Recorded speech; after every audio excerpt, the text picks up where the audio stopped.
Welcome back to our channel friends. আজকে এই গরমে আপনাদের জন্য একটা খুব স্পেশাল অ্যান্ড ছোট্ট রেসিপি নিয়ে এসেছি, টক দই। এখানে আমি 500 গ্রাম ফুল ফ্যাট মিল্ক নিয়েছি। আপনারা চাইলে এখানে নর্মাল মিল্কও ব্যবহার করতে পারেন।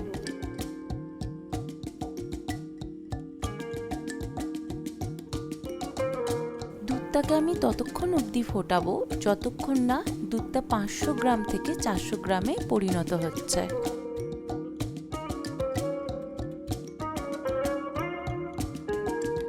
নাও ইটস ডান। এখন আমি দুধটাকে ঠান্ডা করতে রাখবো কিছুক্ষণ।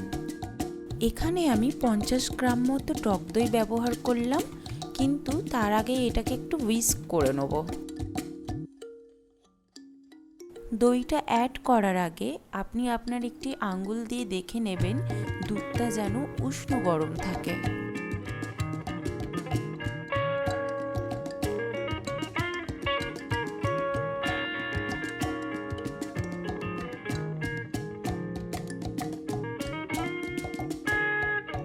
দইটা অ্যাড করার পর দুধের সঙ্গে ভালোভাবে মিশিয়ে নিতে হবে।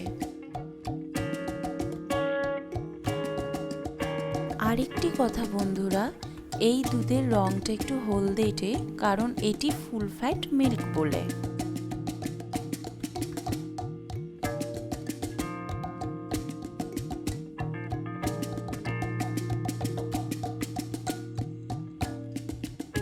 এবারে আপনি আপনার পছন্দ অনুযায়ী যে পাত্রে দই বসাতে চান সেই পাত্রে মিশ্রণটি ঢেলে নেবেন। এবার সবথেকে ইম্পর্টেন্ট স্টেপটি হলো, যে পাত্রে আপনি দইটি বসাবেন সেটিকে ঢেকে বা মুড়ে কোনো রকম আর নাড়াচাড়া করা যাবে না 12 ঘন্টা না যাওয়া অবধি। ফিরে এলাম 12 ঘন্টার পর। এই দইটি আমি 2 ঘন্টার জন্য ফ্রিজ আপ করে রেখেছিলাম নর্মাল টেম্পারেচারে। এবার দেখুন আমি দইটি কেটে দেখাচ্ছি।